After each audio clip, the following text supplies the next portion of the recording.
Hello, welcome to my channel. This is Commerce IS Secondary second year. Our topic for today is principles of scientific management.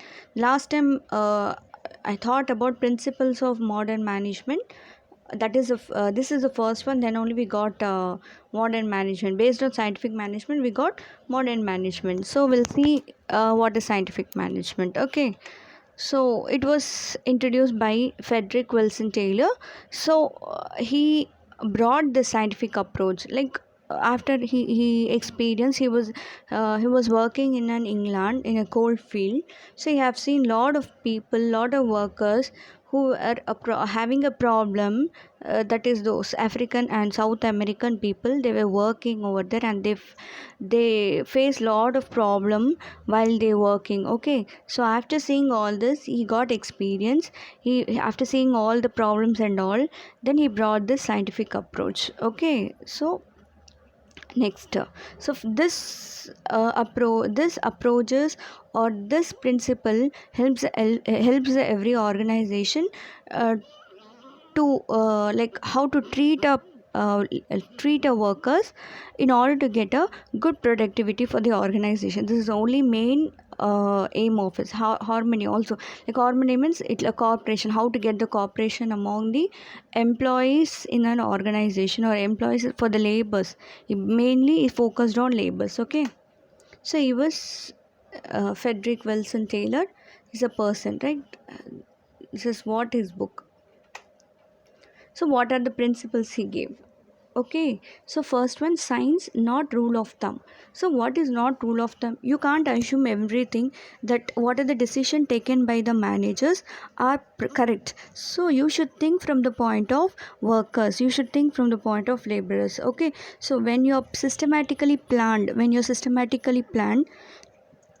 suppose for example, if a person can do the work, can able to produce a boxes of 10 boxes in a day, but you can't overload him giving him to produce 20. Okay, so it is very difficult. You can't have your own personal judgment. It is based on whether this workers can do it or not. Okay, it is if for everyone. It's not only for the laborers and all. Okay, each and everyone you should think from the point of whether they can do this work.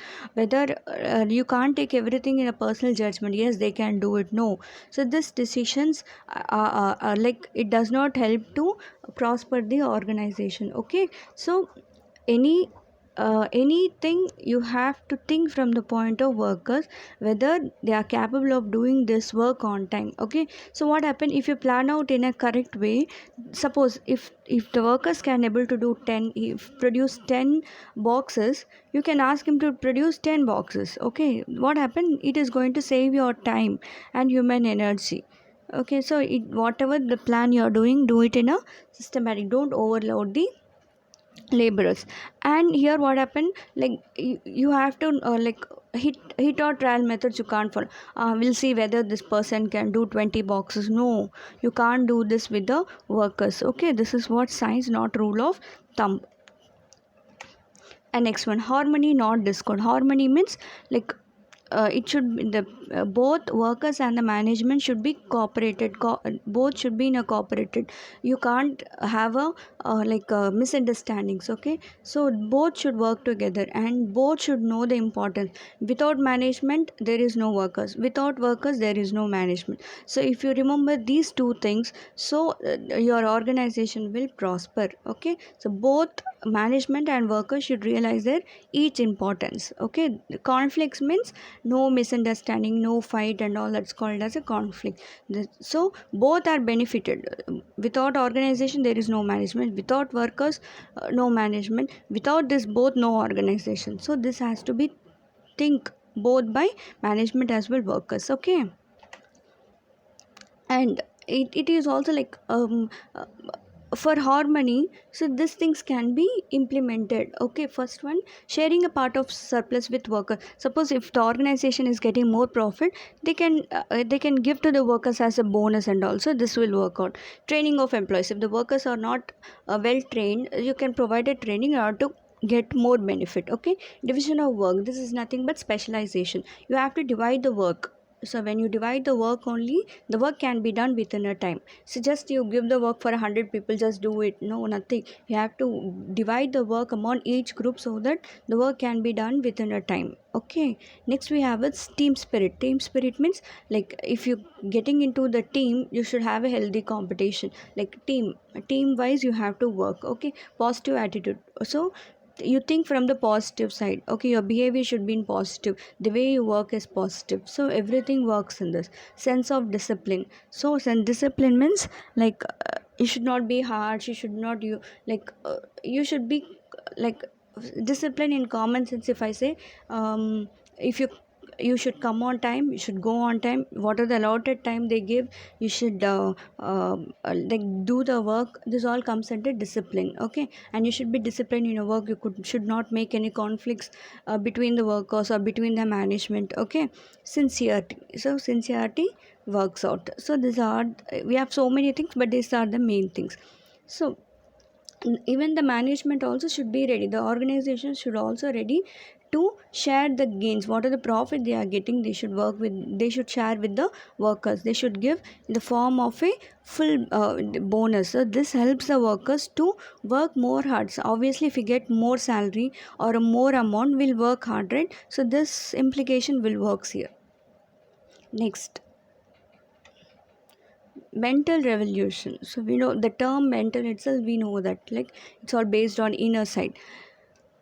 So what happened, a mental revolution is both, uh, like, attitude should be changed between a workers and a management should not say that whatever we are doing, we are saying you have to do it, it should not compel the workers. Okay, so both should realize both are important, both management is important, both worker is important. So both should cooperate each other, both should they should go, they are sailing in the same boat. Okay, so both should realize their important, they should work fully, and they should change their attitude of minds. Both management should not think so, yeah, we are a higher authority. No, you should work, you should cooperate with the worker so that you can get the best efforts from them. Okay, this is what mental revolution. Cooperation, not individualism. So cooperation, so obviously I said it's a harmony, not discord. Discord means no cutting of like there will be no uh, cutting, I mean, what I should say, there will be no restrictions. Okay, so they should be in a continuous, so that is called as a not discord. So what happened, both should cooperate, workers and management both should be cooperate with each other. So it's all based on how you are cooperating, how you have mutual confidence. Like if the worker is not working, the management should give like training and all, it leads to confidence. Okay, and both workers and managers both should be like they should work together and they should cooperate with each other, and they should each it should know their importance. That is, management, workers, both are important for an organization. Okay, so management, suppose if they are taking any decisions, they have to discuss with the workers. Okay, so if workers are giving any decisions and all, it has to be listened by the management can't say no, whatever we are doing, we are giving the decision, you have to listen. No, nothing. So they have to even listen the workers decisions also. Okay, so both they are like a pillars, both management and the workers both are have the, they are like a pillars to the organization. So Taylor suggests that if the work is properly divided among itself, management should guide them, should encourage them to help the workers, then only this cooperation will works out, not individual. And here no partiality, like you can't favor an individual. Okay, you should think from the point of complete workers. Okay, you should not think from the each individual also, even he focused on this. And next one, development of each and every person to his or her greatest efficiency and prosperity.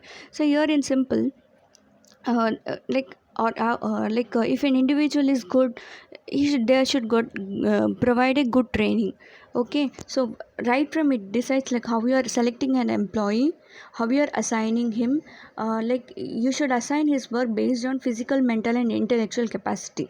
Okay, so if a person is like is physically like it's all depends on three cases. If it's intellectually capacity, like you can give more work, you can ask him many decisions, you can ask any ideas from him. Okay, so like the organization, the thing should differentiate like what type of a worker he is, and based on that he should give the work to him. So it firstly based on how you are selecting an employee. Okay, suppose for example is physically fit, you can put it in the labors. Okay, labor like as for a loading and loading or unloading of goods and all, you use him if he's physically fit. Mentally and intellectually, like how the decisions are all, generally this managers is based. Okay, even workers also have physically, mental and intellectual capacity, but the work of it is based on the work assigned, it is based on what are the education qualifications, all it all depends on. Okay, so what happen if we differentiate this three among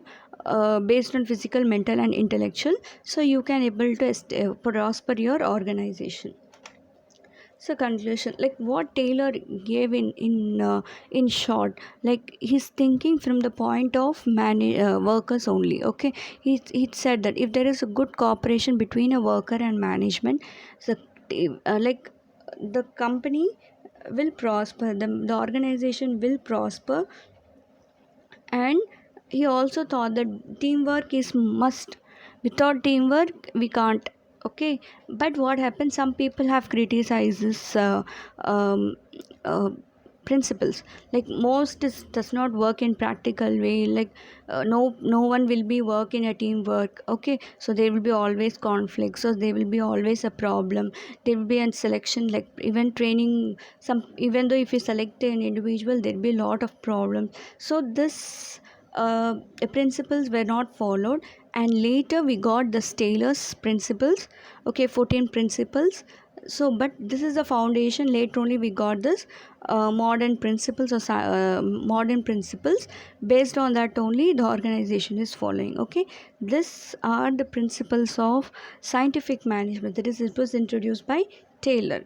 Okay, that's all. If you like the video, like, share and subscribe, share to others. Thank you.